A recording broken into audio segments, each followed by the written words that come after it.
तो मैं उन दोनों मियाँ बीवी के दरमियान गलतफहमी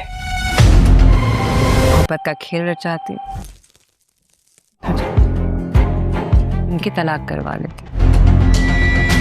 मुअम्मा की अगले एपिसोड में आप देखने वाले हैं कि जहां आरा एक छोटी सी मुश्किल में फंसने वाली है। उसे लगा था कि वो जुनैद से आसानी से जान छुड़वा लेगी, लेकिन जब वो जुनैद के साथ डिनर पर गई थी तो जुनैद को उसने मजाक में कहा था कि वो तो कपल्स की तलाक करवाती है और उन दोनों के दरमियान गलत फहमियाँ पैदा करवाती है। उस वक्त ऐसा लगा था जहाँ आरा ये बात मजाक में कर रही थी और जुनैद ये बात सीरियस ले लेता है। जहाँ आरा के इस मजाक की वजह से जुनैद जहां के माजी के बारे में इन्वेस्टिगेशन करवाएगा कि आया उसके माजी में ऐसा क्या हुआ था कि जहां आरा ऐसी हो गई है, और उसे इस बात का पता चलेगा कि जहां आरा का हस्बैंड उसे बहुत ज़्यादा मारता था, बहुत जालिम था, और जहां आरा ने एक लड़की नादिया का कत्ल करके अपने हस्बैंड को जेल में कैद करवा दिया। नादिया का कत्ल तो ज़रूर हुआ है, लेकिन वो जहां आरा ने नहीं किया होता बल्कि उसके हस्बैंड ने ही नादिया को मारा होता है, और जहां आरा ने तो यहाँ पर बड़ी सफाई से अपने हस्बैंड को फंसाया होता है। अगरचे ज़ीशान के पास जो मालूमात थी वो आधी अधूरी,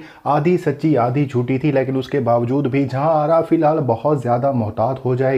वो ज़ीशान को घर से नहीं निकालेगी क्योंकि वो जानना चाहती है कि आखिर ज़ीशान किस हद तक उसके माजी में के बारे में जानता है और आखिरकार कौन बता रहा है ये सारी बातें ज़ीशान को। जहां आरा का शक आशिक पर जाएगा, लेकिन इस मरतबा आशिक बेकसूर होगा, उसने ऐसी कोई गलत काम नहीं किया होता, बल्कि इस मरतबा जहां आरा के अपने और करीबी साथी जो कि कभी डिलीवरी बॉय बन जाता है, कभी इलेक्ट्रीशियन बन जाता है, उसने ही ये सारी बातें जुनैद को बताई होंगी। लेकिन अगले एपिसोड्स में आप ये भी देखने वाले हैं कि जुनैद चाहे जितना भी ब्लैकमेल क्यों ना कर ले, जहां आरा से वो जीत नहीं सकता, और आखिरकार जहां आरा उसे अपने घर से बाहर निकलवा देगी, लेकिन उसके बावजूद भी जुनैद अपनी कोशिशों में लगा रहेगा, और वो जहां आरा के हस्बैंड सरमद तक ये बात पहुंचवा देगा कि उसकी वाइफ जानबूझकर उसकी रिहाई में देरी कर रही है और वो अच्छा वकील हायर नहीं कर रही। ये सारी बातें जानने के बाद सरमद खुद जेल में बैठे होने के बावजूद अपना एक नया वकील हायर करेगा और जेल से बाहर रिहा होकर आ जाएगा। इस तरह से जुनैद जहां आरा को हासिल करने के मकसद में तो कामयाब नहीं हो पाएगा, लेकिन वो जहां आरा के लिए